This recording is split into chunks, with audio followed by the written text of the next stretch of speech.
Aleluia. Aleluia, graça e paz, amém? Que privilégio estarmos aqui, amém? Hoje é um dia de celebração, um dia de alegria, porque essa mesa traz à memória aquilo que nos traz esperança, amém? Você foi encontrado por Jesus? Amém, que coisa maravilhosa. E essa mesa aqui representa de fato sua morte e sua ressurreição e todo o teu sacrifício. Então que privilégio estarmos juntos aqui hoje para cultuar o nosso Deus.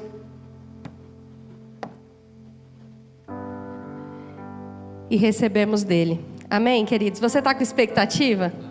Eu também estou com grandes expectativas. E confesso que no momento como esse de adoração, a vontade que dá é já de emendar e a gente continuar recebendo, amém? Só levantando as nossas mãos e adorando ao Senhor. E eu tenho certeza que você já recebeu muito de Deus durante o período de música, de adoração, de oração e dízimos e ofertas. Nós sabemos que nós estamos em um único culto. E nós estamos aqui para entronizar o Senhor. E a Bíblia fala que de fato Ele é entronizado no meio dos louvores do seu povo, amém? Então aqui nós estamos gerando um ambiente de adoração.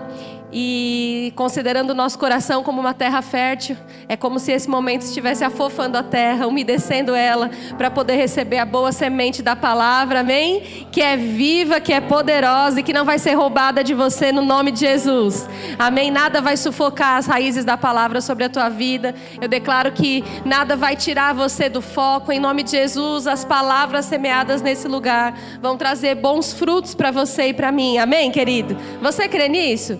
Diga assim: eu creio, assim será.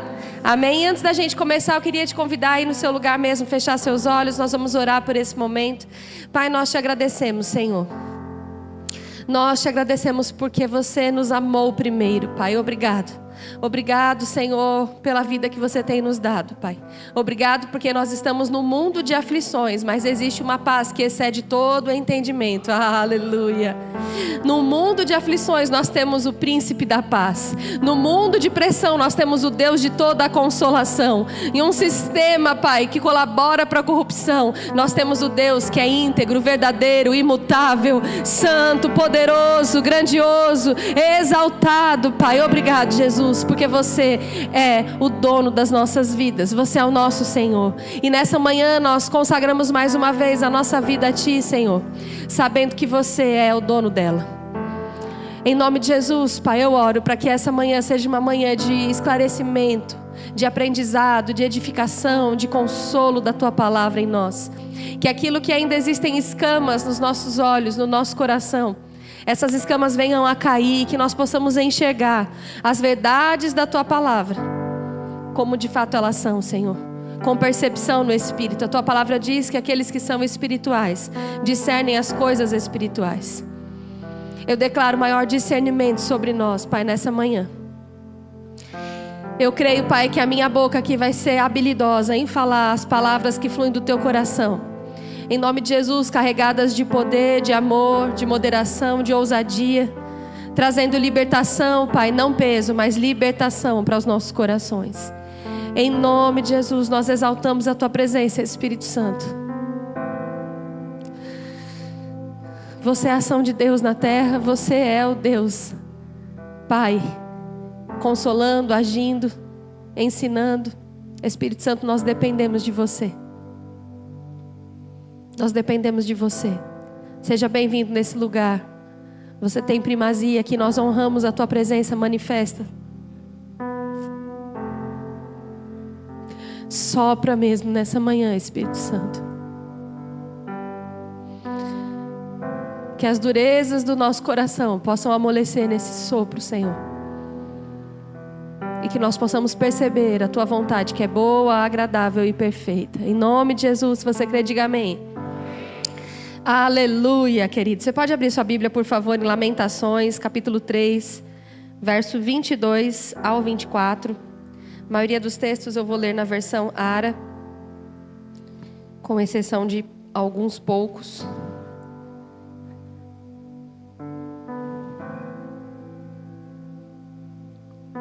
Lamentações 3, você achou? Vamos ler então. As misericórdias do Senhor são a causa de não sermos consumidos, porque as suas misericórdias não têm fim, renovam-se cada manhã. Grande é a tua fidelidade. A minha porção é o Senhor. Diz a minha alma, portanto, esperarei nele. Aleluia. Aleluia. Vamos ler juntos esse texto? Vamos ler aí. 1, 2, 3. As misericórdias do Senhor são a causa de não sermos consumidos, porque as tuas misericórdias não têm fim. Renovam-se cada manhã. Grande é a tua fidelidade. A minha porção é o Senhor. Diz a minha alma, portanto, esperarei nele. Aleluia! Aleluia. Você percebe que você está num culto de manhã? A Bíblia diz que as misericórdias dele se renovam todas as manhãs. Amém? Nós mal acordamos e já existe um poder, uma graça, uma compaixão divina operando sobre você. Quando você ainda nem pensou em falar, em comer, quando seus olhos ainda estavam se abrindo, as misericórdias dele já estavam se renovando sobre a sua vida, querido. Que gracioso termos um Pai rico em misericórdia, rico em bondade, rico em compaixão. As misericórdias do Senhor são a causa de não sermos consumidos. Não existe outro motivo, queridos, para que a ira dele não se aplacasse sobre nós e sobre a vida que levávamos. Se não fosse as misericórdias do Senhor que nos alcançaram, certamente você não estaria vivendo aquilo que você vive hoje. E talvez você pense, não, Camila, mas ainda tem tanta coisa que precisa acontecer, tantas petições diante do Senhor. Mas sabe, queridos, nada que ainda não foi resolvido naturalmente se compara com aquilo que já foi resolvido espiritualmente. Nada daquilo que você ainda está prestes a receber se compara com aquilo que você já recebeu. O sangue de Jesus está sobre nós.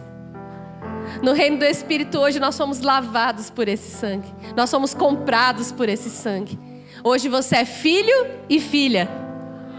Hoje você é amado de Deus, amada do Senhor. E isso é motivo de grande alegria, queridos. A gente vai falar um pouco sobre a misericórdia do Senhor nessa manhã. Eu estava essa semana, né, não era eu, não quem ia ministrar. E de repente o pastor falou comigo, ele falou, ele estava um pouquinho gripado, ele falou, vou ministrar à noite e te escalarei para esta manhã. E aí quando ele falou isso, passou alguns minutos, veio esse versículo no meu coração. As misericórdias do Senhor são a causa de vocês não serem consumidos. E eu falei, uau. Eu percebi naquela hora que era uma mensagem de Deus para o nosso espírito nessa manhã, para o nosso corpo, para a nossa alma, o nosso ser integral, amém, diante de Deus. E eu achei esse texto tão poderoso quando eu li. É uma poesia de fato, né? Uma oração, é uma poesia, é algo que pode ser uma canção do seu coração. Porque ele fala, a minha porção é o Senhor, a minha recompensa, o meu galardão já é o Senhor. É por isso que eu posso esperar nele tranquilamente. Oxe, quase derrubei o pão aqui. Porque as suas misericórdias se renovam. Queridos, a misericórdia de Deus faz parte do caráter dele. Os alunos do Rema aqui tiveram a matéria caráter de Deus, amém? E é bem engraçado que algumas vezes eu estou ministrando na igreja, assim, esporadicamente. E algumas vezes as mensagens corroboram com algumas matérias que os alunos estão tendo, sem que eu perceba, não por nada inconsciente, mas porque Deus aprove falar talvez um pouco mais sobre isso nesse tempo. E depois que eu fui percebendo, conforme eu fui estudando, né? E misericórdia faz parte mesmo de um dos atributos morais de Deus. Os atributos morais do caráter de Deus é tudo aquilo que comunica quem Ele é para com a sua criação. Amém? Ele é bom, Ele é amoroso, Ele é verdadeiro, Ele é fiel, Ele é santo. Amém? Esses são os atributos de Deus. São quem Ele é. Não tem nada que Ele faça que possa ferir um desses princípios. Quando nós falamos dos atributos morais, é quando nós olhamos para um Deus imutável que carrega nele esses valores. E tudo que Ele faz passa por esses valores. Não tem nada que Deus faça que não passe pela santidade dEle, que não passe pela fidelidade dEle, que não passe pela justiça dEle, que não passe pela misericórdia dEle. Santidade, bondade, justiça são princípios de quem Ele é. E nessa manhã eu queria exaltar mesmo, é aquilo que o Espírito Santo colocou no meu coração, sobre essa misericórdia que não tem fim. Esse texto aqui, ele não fala só de um atributo, mas ele fala de algo no plural, as misericórdias do Senhor. A capacidade que Ele tem de olhar para nós com tamanha misericórdia é algo que se renova, que não tem fim e que acontece todo dia pela manhã. Olha que coisa poderosa. E eu comecei a ver alguns outros textos, você não precisa abrir, mas em Salmo 57:10 diz assim: pois a tua misericórdia se eleva até os céus e a tua fidelidade até as nuvens. A gente precisa entender que esses atributos de Deus, eles estão sempre interligados. A misericórdia, a compaixão, que é algo muito íntima e às vezes até sinônimo na Bíblia, elas estão ligadas intimamente ao amor do Senhor. Amém? É impossível nós não olharmos o amor e não atrelarmos a bondade e a compaixão. E quando a gente vê esses textos aqui, por isso que ele atribui fidelidade e misericórdia no mesmo texto. Porque ao mesmo tempo que ele é misericordioso, ele é fiel para se manter sempre assim. E ao mesmo tempo que ele é misericordioso, ele é justo. Porque ele sabe o momento oportuno de aplicar juízo, quando a misericórdia não é considerada. Então existe mesmo esses valores que regem o caráter do nosso Deus. E eu queria que você abrisse sua Bíblia em Efésios capítulo 2, no verso 1. Efésios 2, verso 1. Você achou? Esse texto aqui é maravilhoso. A gente vai ler do verso 1 ao verso 10. Vamos lá. Vocês estavam mortos em suas transgressões e pecados, nos quais costumavam viver, quando seguiam a presente ordem deste mundo e o príncipe do poder do ar, o espírito que agora está atuando nos que vivem na desobediência. Anteriormente, todos nós também vivíamos entre eles, satisfazendo as vontades da nossa carne, seguindo os seus desejos e pensamentos. Como os outros, éramos por natureza merecedores da ira. Todavia, Deus, que é rico em misericórdia, pelo grande amor com que nos amou, deu-nos vida juntamente com Cristo, quando ainda estávamos mortos em transgressões. Pela graça vocês são salvos. Deus nos ressuscitou com Cristo e com Ele nos fez assentar nos lugares celestiais em Cristo Jesus, para mostrar nas eras que hão de vir a incomparável riqueza da sua graça, demonstrada em sua bondade para conosco em Cristo Jesus. Pois vocês são salvos pela graça por meio da fé, e isso não vem de vocês, é dom de Deus, não por obras para que ninguém se glorie, porque somos criação de Deus, realizada em Cristo Jesus, para fazermos boas obras, as quais Deus preparou de antemão para que nós as praticássemos. Que texto maravilhoso, queridos. E esse texto aqui, ele começa, Paulo está trazendo essa realidade aqui aos Efésios, na carta de Efésios, e ele diz o seguinte: vocês estavam mortos em suas transgressões e pecados. Então veja que ele começa trazendo uma realidade. Ele começa trazendo um plano de fundo de onde que a gente estava e como que a gente agia. Amém? Está falando do nosso eu do passado aqui. E ele está dizendo, vocês estavam mortos nas suas transgressões e pecados. Vocês seguiam a ordem natural do mundo, debaixo de influência maligna, seguindo a vontade da carne, desejos e pensamentos. Ou seja, você fazia parte de um império, e eu também. Nós tínhamos sim uma influência que fazia com que nós seguíssemos os desejos da carne. Então quem regia a nossa vida não eram os princípios da palavra, não era o Espírito Santo de Deus, era a nossa carne, os nossos desejos e as nossas vontades. Então se no dia você acordasse virado, o seu dia ia ser inteiro virado. Porque se eu acordei com raiva, se alguém me fez algum mal, aquele sentimento que eu talvez fosse cultivar, aquilo de alguma forma ia exercer influência sobre mim. E a Bíblia está nos mostrando aqui que isso não é só um padrão moral, mas é também uma influência espiritual daquele que não nasceu de novo. Nós agíamos assim porque não havíamos nascido de novo, não estávamos enxertados na videira verdadeira, não podíamos produzir bons frutos por conta própria. Ainda que a gente se esforçasse muito, ainda que o fruto tivesse até uma aparência bonita, porque estávamos tentando ser o mais bondosos possível na nossa força. Quando a gente abriu o fruto, não estava bom por dentro. Você já comprou um fruto assim? É tão ruim, né? Às vezes você vai num lugar, tá tão bonita a fruta, aí você fala, nossa, olha como tá bonito hoje. Aí você pega, já aconteceu às vezes mexerica, por exemplo. Você pega, tá bonita, quando você abre, seca. Triste, né? Você até saliva para comer aquela fruta, e quando você abre, não é aquilo que você imaginava. Sabe que a nossa vida sem Jesus era assim? Às vezes a gente se esforçava e o fruto até estava bonito, era agradável de se ver, com aparência de piedade. Mas quando você corta o fruto, está seco. Não está totalmente, ele não alimenta. Essa era a nossa realidade. E eu acho interessante porque ele conclui a realidade no verso 3, falando assim, olha, nós éramos por natureza merecedores da ira. Nós merecíamos que Deus ficasse zangado e derramasse do seu justo juízo sobre nós. Todos nós. Mas aí no verso 4, ele mostra em que momento a nossa sorte é mudada. Você pode dizer aleluia? Eu não sou mais essa pessoa. Eu não preciso mais viver na carne. Você pode dizer isso? Amém, queridos. Glória a Deus. A gente não precisa mais ser escravo da carne. Amém? A gente não precisa mais ser escravo do pecado. O pecado já não pode mais nos dominar. Ainda que ele tente, ainda que a sua carne, querido, não morreu. Eu sei que naquele dia que você se batizou, você queria que a carne tivesse morrido afogada. E isso não aconteceu, e vez ou outra a carne tenta ressurgir com força, mas a Bíblia fala, andai no Espírito, e jamais vocês vão satisfazer as vontades da carne. Você já percebeu como você fica num ambiente de adoração como esse? Talvez no momento ali você está tão sublime, adorado. Se alguém pisar no teu pé, você vai falar, tá tudo bem, irmão. Quer pisar aqui no outro? Mas experimenta isso acontecer num dia que você nem lembrou de falar bom dia para o Espírito Santo. Não é assim? Éramos merecedores da ira de Deus. Aí ele diz no verso 4, todavia Deus que é rico em misericórdia, pelo grande amor com que nos amou. Ou seja, o seu amor nos deu vida em Cristo.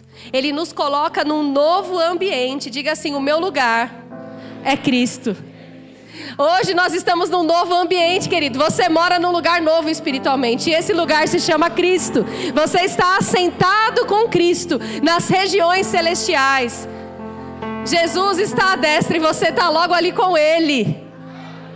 O primogênito do Pai. O unigênito que se fez primogênito para que você hoje fosse chamado de irmão. Por que será que você é chamado de irmão?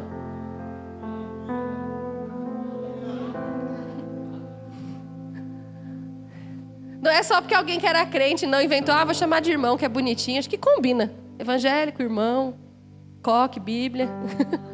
Ó, coque, Bíblia. Não é só por isso. Mas porque Jesus, Ele era o unigênito. Ele se torna o primogênito, o primeiro irmão. Aquele que abre passagem. O sangue dele abriu passagem para você. Ele nos coloca num novo ambiente. E a Bíblia fala aqui que há uma riqueza da sua graça. Olha só, deu-nos vida juntamente com Cristo quando estávamos mortos em transgressões. Pela graça vocês são salvos. Deus nos ressuscitou com Cristo e nos fez assentar com Ele em lugares celestiais, para mostrar nas eras que hão de vir a incomparável riqueza da sua graça, demonstrada em sua bondade para conosco em Cristo Jesus. Então, queridos, para nós vermos a riqueza da graça de Deus, a gente vê que isso é resultado da bondade dele em Cristo. A nossa salvação foi pela graça, por meio da fé, não por obras. Então esse texto vai nos mostrando o caminho que nos fez chegar aonde nós estamos hoje, em Cristo. E ele fala, olha, não é por aquilo que você fez, para que você não se glorie, mas por causa da bondade dele, porque ele é rico em misericórdia, então ele manifesta uma graça muito rica, muito grande. E isso se dá na bondade de que Cristo morreu por você. E aí ele conclui falando o seguinte: você não foi salvo por obras, mas você pratica as boas obras, porque em Cristo você foi criado para isso. Então veja que a vida e as boas obras são resultados disso aqui. Essa mesa simboliza um sacrifício. O estilo de vida que você escolhe ter em Cristo Jesus é resultado dessa mesa, desse sacrifício. Eu achei interessante porque ele fala, éramos merecedores da ira, Mas Deus, que é rico em misericórdia, nos alcança com a sua graça. Eu fiquei pensando, queridos, Deus é tão rico em misericórdia que Ele materializa isso na terra. A materialização da misericórdia de Deus foi Jesus. O verbo que se fez carne é a misericórdia em carne. A compaixão e a bondade de Deus que Ele já tinha por nós foi materializada quando o próprio Deus se faz carne e habita entre os homens. É a misericórdia, o verbo que se fez carne, que possibilita com que a graça do Senhor te alcance. Misericórdia é quando você não recebe aquilo que você merecia receber. Não é assim? Então é como se você precisasse de uma penalização, mas aquela pessoa foi muito misericordiosa e ela não te deu. De repente uma criança na escola merecia uma advertência, mas por algum motivo aquela professora olhou e viu que o menino teve um dia ruim e ela foi muito misericordiosa e não deu a advertência para aquele menino. Só que aí Deus, Ele faz melhor, porque Ele queria que o amor dele chegasse até você. Um amor que ia te colocar num lugar top, assentado com Cristo. Isso se chama graça, favor imerecido, amém? Você não merecia, é um poder, é uma habilidade de ser chamado de filho, é uma capacidade de estar num lugar que não era seu, mas hoje pertence a você, hoje é quem você é. Isso aqui era grande demais, o amor dele via você lá, mas algo precisava ser o escudo da nossa penalização merecida, aquilo que aplacava a nossa dívida. A ponte, querido, do amor se manifestando em graça é justamente a misericórdia. Foi por causa da misericórdia do Senhor que a graça pôde nos alcançar. Foi através dela. É como se precisasse de um carro para chegar até a gente. E o veículo para a graça te alcançar foi a misericórdia de Jesus. Porque a graça, ela pega o menino que merecia advertência e fala: vem aqui. Você não só não vai levar advertência, como a partir de hoje você é considerado o melhor aluno dessa sala. Mas professora, não. Eu decidi que a partir de hoje ele vai sentar aqui, ele vai ganhar estrelinha todo dia, ele vai tirar 10 com louvor. Mas professora, eu sei que isso não deve acontecer naturalmente, né? A gente está dando um exemplo aqui. Mas você consegue perceber, a misericórdia privou ele da dívida que ele devia, mas a graça deu a ele uma posição que ele nunca poderia ter.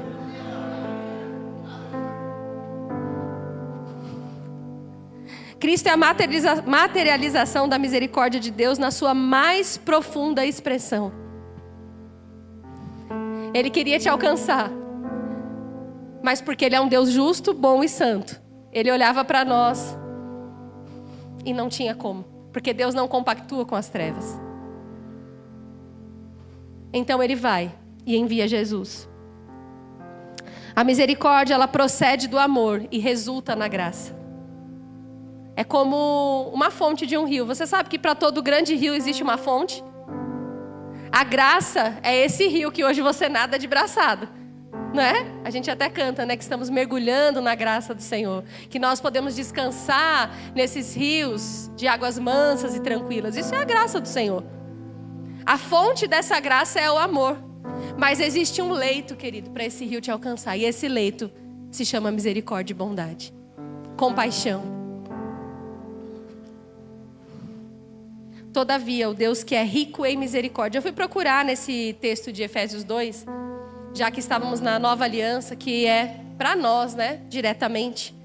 E a palavra no grego, misericórdia, como eu disse, durante toda a Bíblia existem muitos sinônimos, derivações e palavras que vão compor o sentido de misericórdia. Mas nesse texto em específico, essa palavra, originada no grego, é um termo que se refere a compaixão, misericórdia ou piedade. Especialmente uma misericórdia que provém das entranhas, vísceras. A palavra vísceras, no latim, víscera, é utilizada para expressar a intensidade, a profundidade desse sentimento, indicando que a misericórdia não é apenas uma ideia intelectual ou um conceito, mas um sentimento que afeta o íntimo do ser. Então veja que misericórdia para Deus e no reino de Deus não é só um belo conceito onde você olha a pessoa com empatia, mas é algo que moveu as entranhas de quem Deus é. Não era simplesmente um conceito que ele ia deixar lá como algo para tentar te ensinar, mas é algo a respeito de quem ele é intimamente. Nas entranhas de Deus você foi gerado. Existe um termo no hebraico, no Velho Testamento, em um dos textos, que refere-se até a útero. Misericórdia e compaixão, atribuído como útero. Um poder que gera vida. Você já viu como uma mãe gera um filho? É dentro dela. É algo que nasce de dentro. Por que você acha que a mãe tem um amor tão grande que faz ela às vezes se mover de uma forma tão absurda? Porque aquilo foi gerado dentro dela. É dentro, é algo visceral. É um amor visceral. É um amor de vida. É debaixo desse amor que você foi gerado, querido.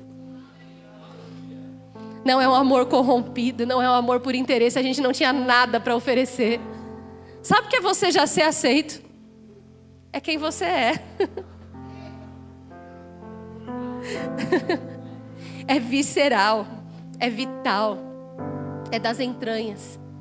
Não é à toa que Paulo falava que ele queria ver Cristo formado naquele que eram os discípulos dele. Ele fala, eu oro, eu me empenho para que Cristo seja formado em vós. Muitas vezes Paulo associava o poder de intercessão dele pela igreja como uma mãe gerando. Ele fala, eu tenho por vocês como dores de parto, para que Cristo seja formado em você. O que é isso, senão um poder, uma compaixão pela igreja e pelo corpo, onde ele desejava ver o poder de Deus forjando Cristo no povo de Deus.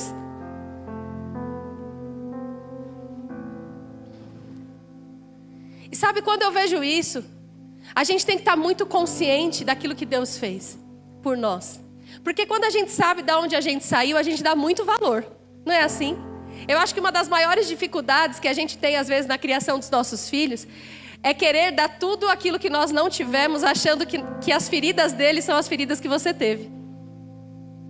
Quando às vezes aquilo que foi algo muito mais potencializado, mais traumático para você, ele nem sabe e nem percebeu. E às vezes você está querendo suprir uma ferida no filho que nunca existiu, porque você teve. Porque às vezes a gente quer fazer o filho entender. Por que ele não está dando o valor que eu dei nisso aqui? Porque ele não saiu do mesmo lugar que você saiu. E aí Deus vai dar sabedoria para a gente conduzir de alguma forma e ensinar algumas coisas, amém? Mas olha como é interessante, como é mais fácil para você. Esses dias a gente estava com fome, não tinha janta em casa. E a gente falou, vamos pegar uma pizza num determinado dia. E naquele dia um deles falou, não quero não, frita um ovinho para mim. Aí ele está reclamando de pizza. Para mim, quando eu era criança, era uma festa. O dia da pizza, meu amigo. E para ele ou para ela, não vou falar quem foi. Não era para ele não, era uma das meninas dessa vez. Ele não deu tanto valor naquele dia. A criança não deu o valor naquele dia. E eu fiquei pensando sobre isso. Porque ela tem mais acesso. Não é assim? Sabe, você está tendo tanto acesso à graça de Deus, tanto acesso à misericórdia de Deus, que às vezes a gente esquece o valor que isso tem, o estilo de vida que foi conquistado em Cristo para você. A paz que você pode ter no meio de situações onde o mundo não teria. Porque está tão acessível para nós. Começamos a parar de ter um olhar de misericórdia para com o próximo. E deixar de entender que o nosso olhar para o próximo não é um olhar de superioridade, mas um olhar de Cristo. E o olhar de Cristo é um olhar de misericórdia. É um olhar de pensar, eu também era dessa forma. Ou eu também saí desse lugar. E eu não saí porque eu merecia. Eu não saí porque fui bom demais. Eu saí porque a graça de Deus me encontrou. O acesso a essa graça, queridos, não pode. Se o acesso à graça está deixando você mais religioso, mais frio, mais julgador, mais complicado, mais difícil de lidar, você precisa entender que você está acessando a graça errada.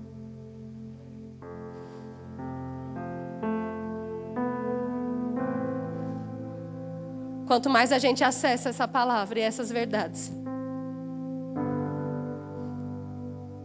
mais a nossa vida tem que ser um portal de acesso a Jesus, queridos.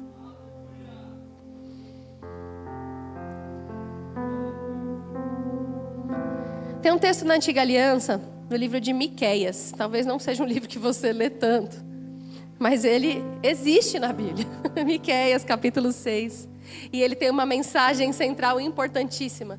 Esse profeta, ele vivia no mesmo tempo de contexto do profeta Isaías. E eu queria que você pudesse ler comigo Miqueias 6, verso 6. Você achou? Amém? Diz assim: com que me apresentarei ao Senhor e me inclinarei ante o Deus excelso? Virei perante ele com holocaustos, com bezerro de 1 ano? Agradar-se-á, ó Senhor, de milhares de carneiros, de 10.000 ribeiros de azeite. Darei o meu primogênito pela minha transgressão, do fruto do meu corpo pelo pecado da minha alma? Ele te declarou, ó homem, o que é bom e o que é que o Senhor pede de ti: que pratiques a justiça, ame a misericórdia e ande humildemente com o teu Deus.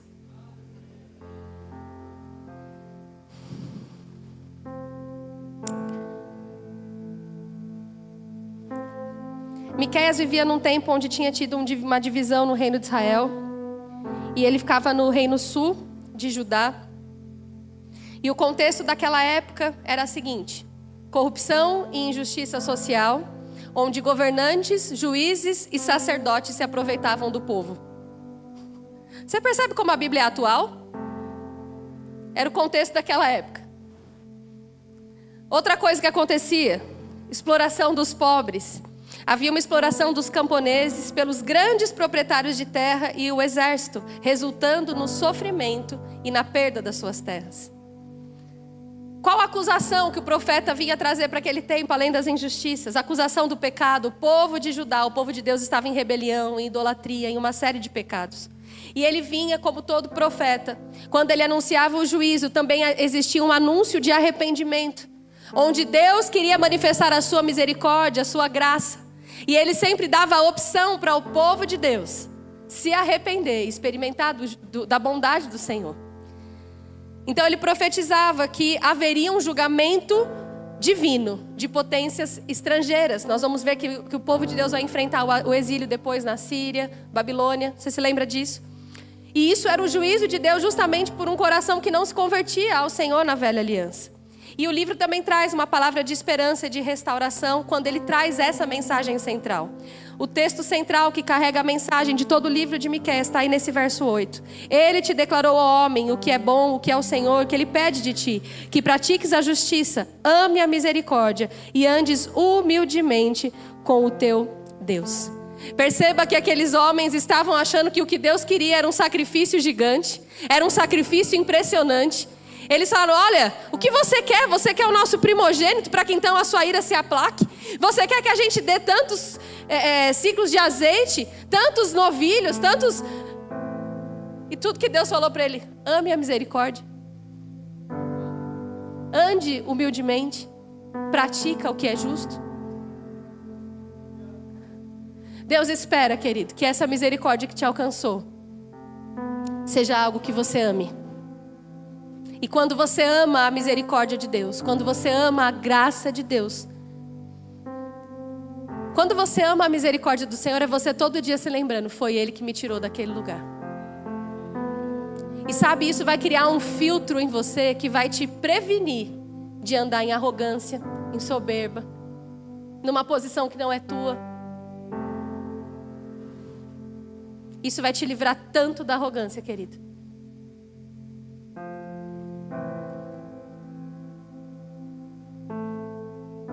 Porque quando a gente começa a amar a misericórdia do Senhor e tudo o que Ele fez por nós, a gente começa a entender como que na nova aliança, o Senhor Jesus, o apóstolo Paulo e os ensinamentos de Cristo eram todos voltados para que aquilo que você recebeu, você possa dar. Ninguém dá o que não tem, querido. Ninguém dá o que não tem. Você não precisa abrir, mas nas bem-aventuranças, lá no livro de Lucas, capítulo 6, 32, eu vou ler para você. Se amais os que vos amam, qual é a vossa recompensa? porque até os pecadores amam os que o amam. Se fizer de bem aos que fazem bem a você, qual é a sua recompensa? Até os pecadores fazem isso. E se emprestai àqueles de quem esperais receber, qual é a vossa recompensa? Também os pecadores emprestam aos pecadores, para receberem outro tanto. Amai, porém, os vossos inimigos, fazei o bem e emprestai sem esperar nenhuma paga. Será grande o vosso galardão, e sereis filhos do Altíssimo, pois Ele é benigno até para com os ingratos e maus. Ai, Senhor. Ai, Senhor. Ai, Pai, é tão fácil amar quem está amando a gente.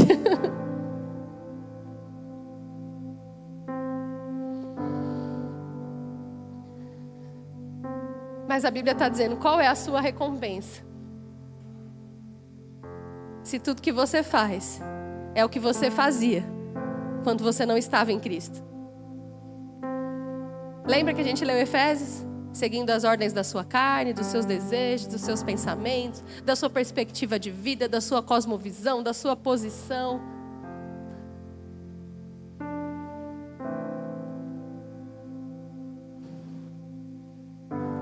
Eu adoro aquela frase, né? E você pode aí colocar qualquer coisa que você quiser, né? Eu era uma excelente mãe até ser mãe. Eu era um excelente pastor até ser pastor. Eu era um excelente empresário até ser empresário. A verdade é que muita coisa você vai ver na perspectiva do seu sapato, daquilo que você está calçando no momento. E por isso é tão complicado para o ser humano estabelecer juízo. E nós não fomos chamados por isso, exatamente por isso. Porque talvez você esteja vendo de uma perspectiva. A outra pessoa está vendo de outra perspectiva. Só que Deus vê dessa perspectiva.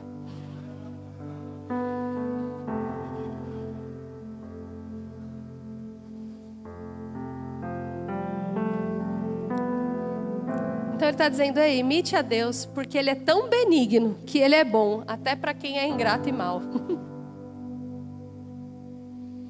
E aí no verso 36 ele conclui assim desse texto: sede misericordiosos, como também é misericordioso o vosso Pai.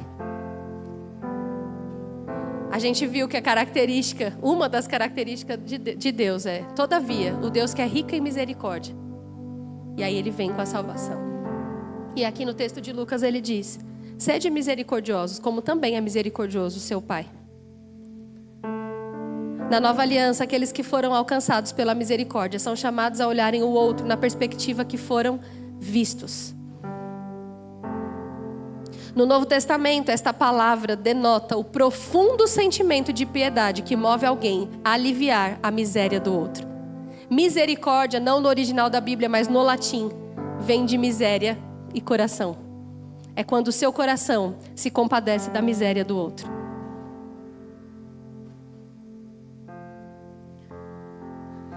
É mais do que um sentimento, é uma disposição interior que motiva ações concretas de autodoação.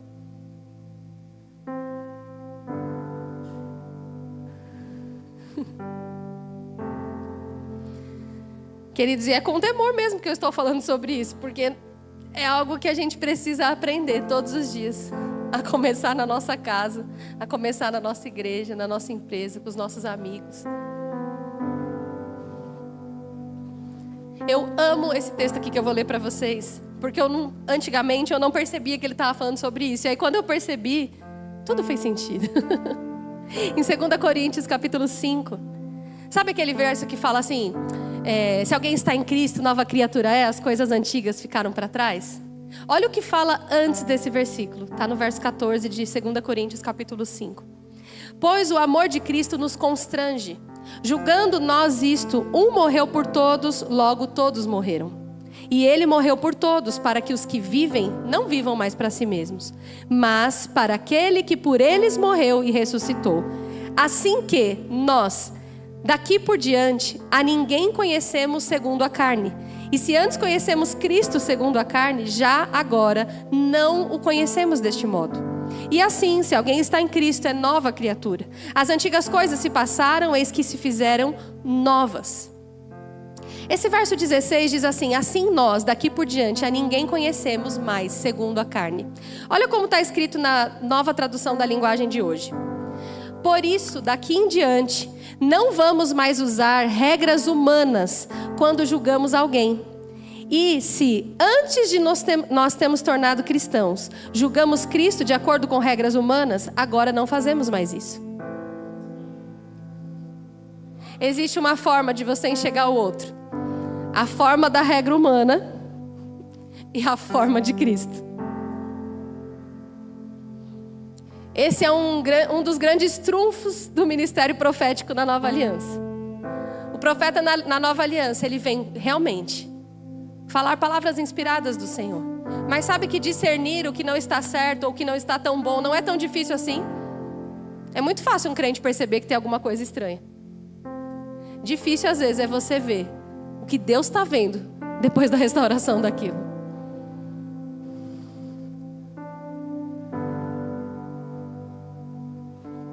E ele está falando, existe um jeito de olhar.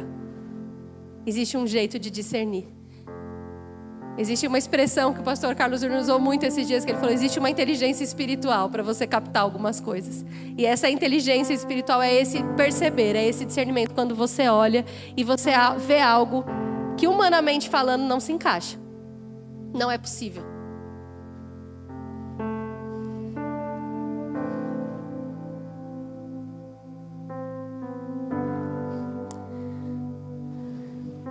Olha esse texto aqui também na Nova Versão Transformadora, Judas 1, 22.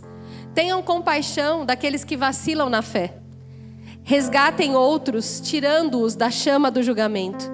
De outros ainda tenham misericórdia, mas façam isso com grande cautela, odiando os pecados que contaminam a vida deles. Eu achei interessantíssimo, porque esse texto de Judas, ele é como uma bula sobre a misericórdia. Você já comprou um remédio e pegou uma bula? Remédio na dose errada é veneno, amém? E aí ele te ensina ali na bula, ó, usa assim, usa assado, não use assim, coma antes, beba com água e tal. Esse texto aqui está falando sobre a gente aplicar a misericórdia. E ele ensina a gente a aplicar da forma certa. Ele fala, ei, tenha compaixão, tenha misericórdia de quem está vacilando na fé. Talvez você já está forte em algo que alguém está tão fraco. Resgatem outros, livrando eles da chama do julgamento. E de outros que estão muito afundados no pecado. Faça isso com cautela, para que aquilo não venha sobre você.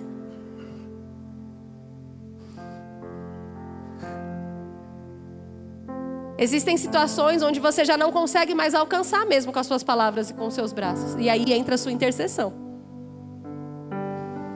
Existem situações que você tem que ir lá. Todo dia, toda semana, dar uma palavrinha de incentivo. Os que estão fracos na fé.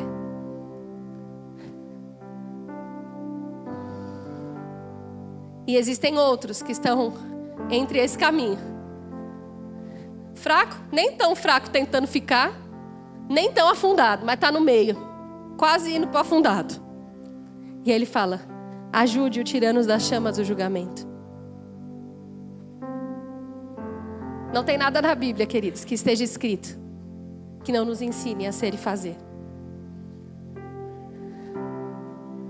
Sabe por que Jesus se movia na unção com tanta facilidade? E eu quero concluir com isso.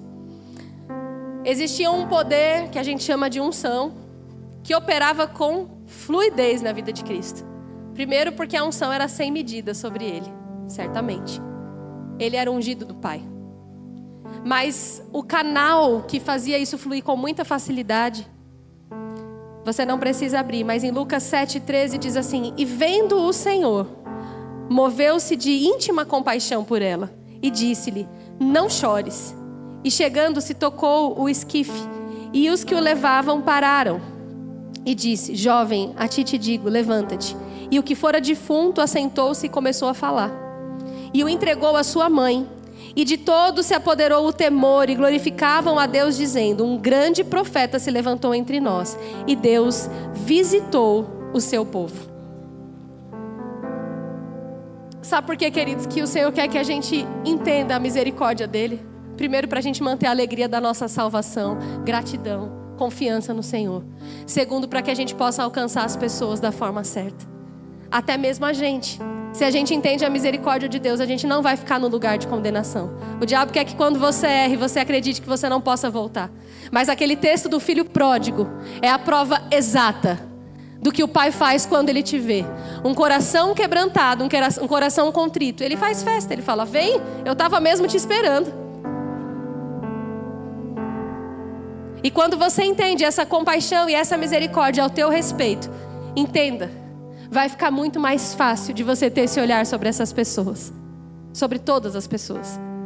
Porque quando você não consegue aplicar isso para si, quando você está o tempo inteiro querendo provar para Deus que você é amado.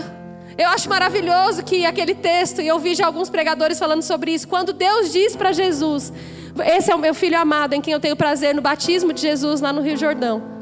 Jesus não tinha feito milagre nenhum. Ele era amado só porque ele era filho, não pelo que ele fez. Não é o que você faz que faz Deus chamar. Não é porque você serve na igreja ou ainda não serve. Não é porque você errou ou você não errou. Ele te ama porque ele decidiu te amar. E sabe, quando você entende isso, querido, vai ficar mais fácil de você amar o próximo. Porque você vai entender que você vai poder amar com o amor de Cristo. Ainda que aquela pessoa não esteja à altura do que deveria. Na sua percepção. Porque às vezes nem mesmo a nossa régua é a correta.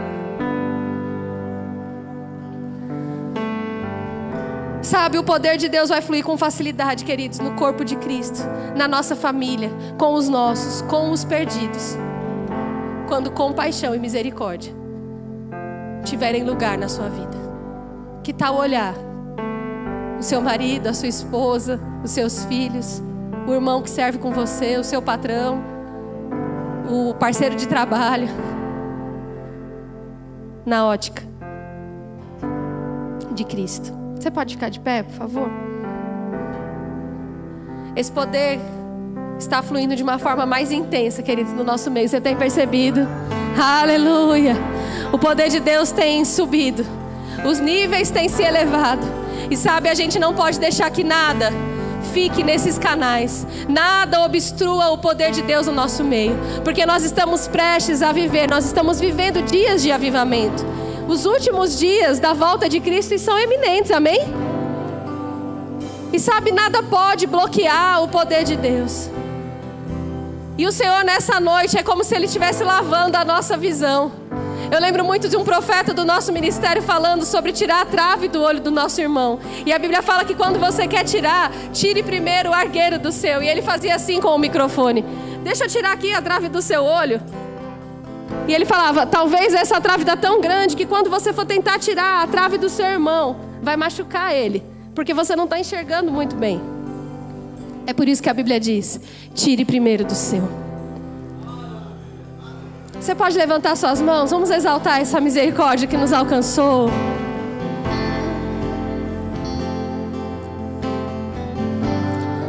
Oh Senhor, tão bondoso, tão sublime, poderoso, misericordioso, nos alcançou com amor eterno, nos atraiu primeiro. Nos escolheu no ventre da nossa mãe. Oh Pai, você é bom. Você é bom. Oh Pai, nós te agradecemos. Oh, será que você pode exaltar com suas mãos erguidas, só exaltando essa presença que te alcançou?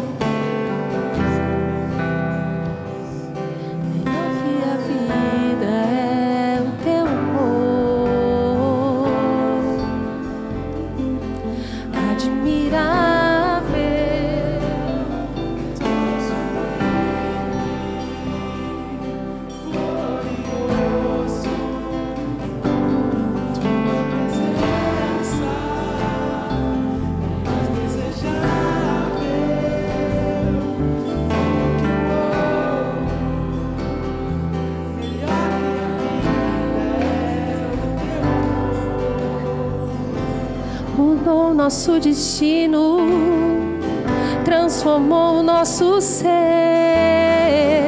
resgatou a nossa vida, com preço de sangue nos livrou. Ele te salvou, te pegou pela mão, te atraiu, te conduziu aonde você está hoje. A tua bondade te chamou, te banhou. Oh, amor perfeito, o amor perfeito. Oh, o amor perfeito nos resgatou, nos restaurou, querido. Ele tem olhado para você e na tua fraqueza Ele não te acusa, mas Ele diz: filho, a força para você sair desse lugar, nessa vulnerabilidade, existe força para você se levantar. Não fique nesse lugar, não fique nesse lugar. Existe graça te alcançando, existe um mover te levantando, existe uma graça te atraindo, existe um poder te alcançando. Não perca tempo, não perca os dias da sua vida, não perca os minutos preciosos que o Senhor tem te dado de vida. Ele tem te chamado, Ele tem sido longânimo e tem te dito: filho meu, é hora de parar, é hora de parar, é hora de posicionar, de ser restaurado, de ser levantado. Não fique nesse lugar. Eu te espero de braços abertos, eu te espero de braços abertos.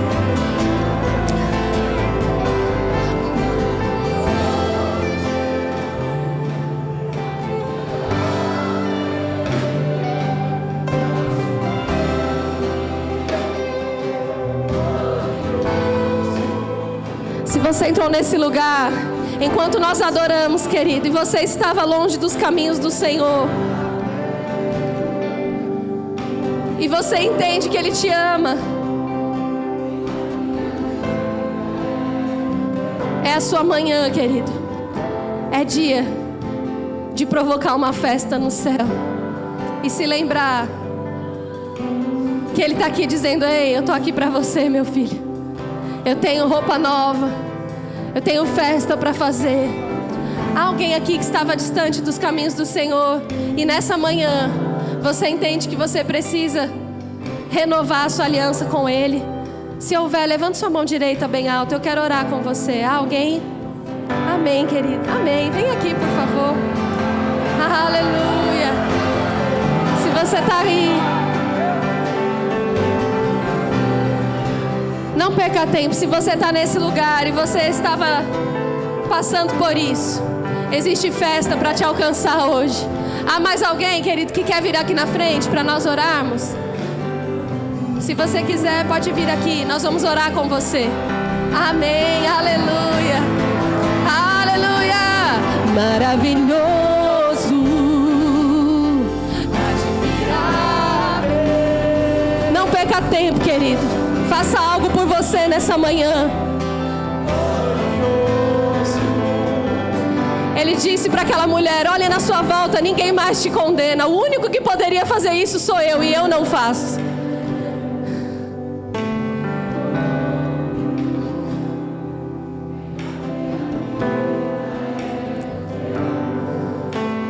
Se você está aqui, querido, a gente já vai orar com elas. Deixa elas recebendo o amor de Deus enquanto isso. Se você está aqui e você entende que Deus existe, que Jesus existe, a Bíblia diz que não basta você crer com o seu coração, é necessário você dizer com a sua boca: Senhor Jesus, seja o Senhor da minha vida. Receber esse sacrifício, receber esse perdão, te coloca nesse lugar novo, onde não há mais condenação, mas há acesso livre ao teu Pai. Se você está aqui e você nunca fez essa oração: Camila, só essas palavras tão simples. Pois é, Ele é tão misericordioso que Ele fez a parte difícil. Você só precisa crer e receber. Se você está aqui e você nunca disse: Senhor Jesus, seja o Senhor da minha vida, eu quero fazer essa oração com você. Há alguém? Levante sua mão direita, se houver. Há alguém que nunca fez essa oração: Jesus, seja o Senhor da minha vida? Querido, aproveite essa oportunidade. A sua eternidade é garantida com Cristo. Não se trata de religião, se trata de quem Jesus é para você.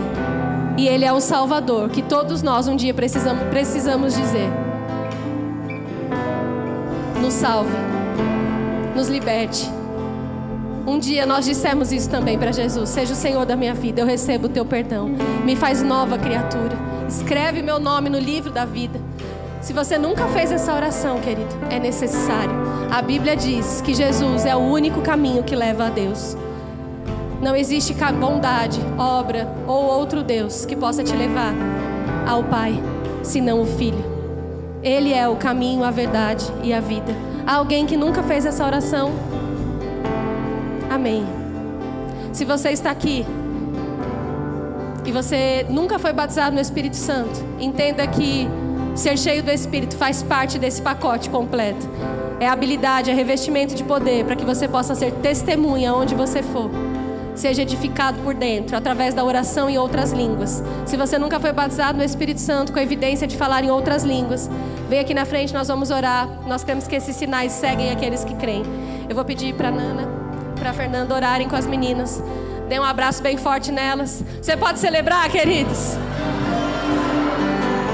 Oh, o Deus poderoso que nos ama, que nos atrai, o Pai de amor. Como é bom pertencer a um Deus de amor. Como é bom pertencer a um Pai misericordioso. Oh, ame um pouco esse Deus, queridos. Ame um pouco seu Pai. Maravilhoso, admirável, tão sublime, glorioso, a tua presença é mais desejável do que o ouro, melhor que a vida é o teu amor.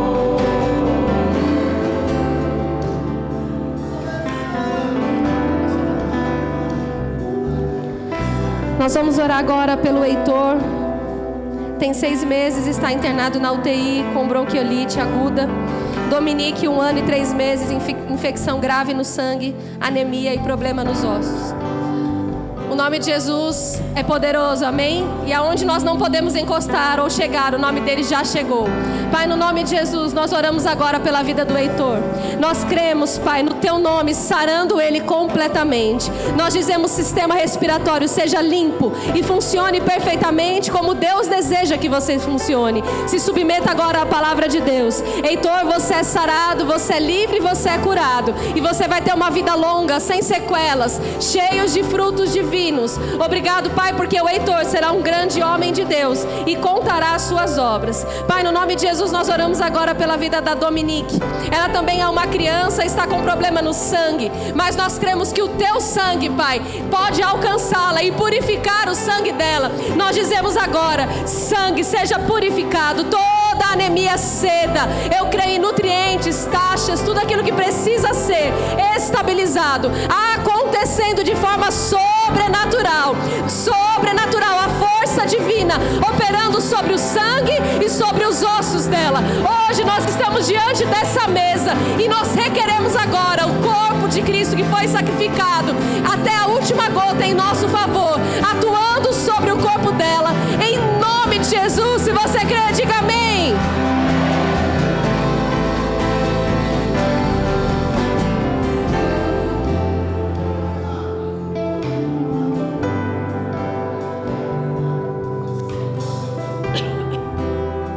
Aleluia, aleluia. Que privilégio sermos ensinados pelo Senhor. E como foi dito, ajustarmos o nosso coração. Existe uma ótica certa de olhar para as pessoas. E eu creio que de alguma forma esse culto foi como o oftalmo para nós. Sabe quando você não está enxergando bem e ele vai colocando as lentes dizendo: você está enxergando melhor? Lê para mim essa letrinha que está aqui. Você diz: eu não estou entendendo muito bem, mas ele vai passando as lentes e você diz: agora eu consigo ler. Pois bem, eu creio que esse culto foi para nós assim. Foi a palavra e o Espírito Santo ajustando em nós para que você pudesse de fato olhar para as pessoas e olhar para ela como Deus olha para elas. Amém? Existe um olhar correto para nós olharmos as pessoas. E eu creio que essa manhã, de alguma forma, Deus assim, é como se fosse jogado água sobre nós. Foi como se a gente tivesse de fato sendo edificado por essa palavra. Amém? Você foi edificado? Amém? Eu acredito que você entendeu que você está diante de uma mesa e trata-se da ceia. A ceia foi algo que o Senhor disse que deveríamos fazer em memória dEle. Amém? Querido, nós já falamos outras vezes, trazer à memória o que Cristo fez por nós é olhar para a cruz, mas entender que Ele está no trono. A cruz garantiu o meu e o seu direito hoje, de sermos saudáveis, de sermos prósperos, de termos paz, alegria, mas Ele está sentado no trono, e o trono garante que tudo aquilo que a cruz conquistou seja verdade para mim e para a sua vida hoje. Amém, amém. E nós vamos ter a oportunidade de juntos ceiarmos agora. Se você já entregou a sua vida a Jesus, se você já está ajustado, e eu creio de verdade que a palavra dessa manhã, entenda o que eu vou dizer, mas talvez seja necessário você pedir perdão para alguém. Talvez você julgou, talvez você pensou errado, talvez você fez algo que vai ser necessário que você se arrependa e peça perdão mesmo para a pessoa. Que você seja rápido em obedecer a instrução do Senhor. Amém, amém. Nós vamos ceiar, nós vamos orar e vamos ceiar todos juntos, amém? Aleluia, aleluia.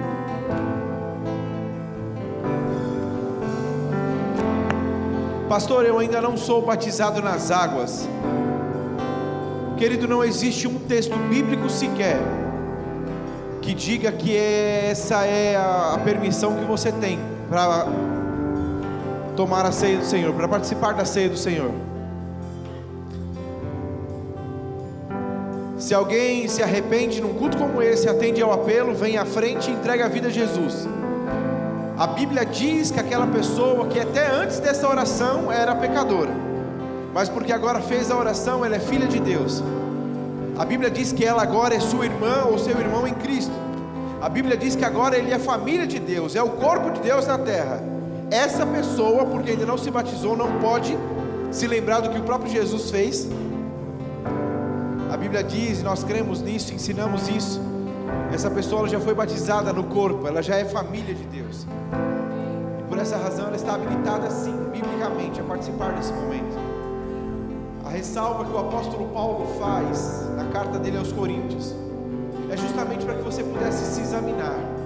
Ele diz: examine-se o homem a si mesmo, e se ele consegue encontrar dentro dele algo que ele deve se arrepender, que ele faça isso.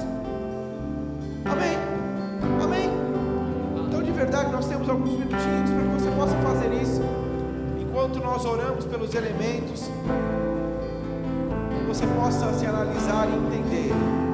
Se você fez algo que desagradou ao Senhor, esteja limpo diante dele, se arrependa, para que você possa participar de maneira alegre, sem peso, sem condenação. Pai, nós te damos graças por esse pão que representa, simboliza o teu corpo pregado naquela cruz, cuspido, chicoteado, debochado, foi escarnecido, foi envergonhado, se fez maldito no nosso lugar. Mas a tua palavra garante que certamente a cruz trouxe sobre nós um resultado, um efeito, que é justamente de saúde divina, que é o resultado de sermos filhos. Nós somos fruto do teu sacrifício naquela cruz. E eu te dou graças, Pai, pelo privilégio de essa manhã, juntamente com os meus irmãos, celebrarmos a tua vida em nós. Eu te dou graças por esse pão, e eu também te louvo por esse suco de uva, que representa o teu sangue derramado naquela cruz, o sangue que nos purificou, nos regenerou, abriu o caminho para que hoje pudéssemos ter acesso ao Senhor. Te damos graças, Pai, em nome de Jesus. você pode comer do pão.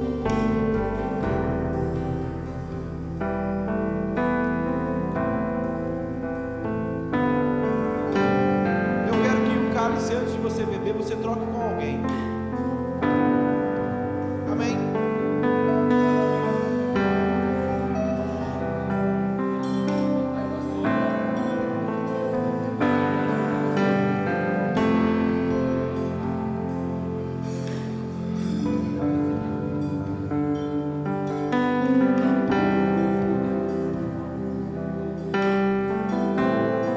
Amém? Trocou?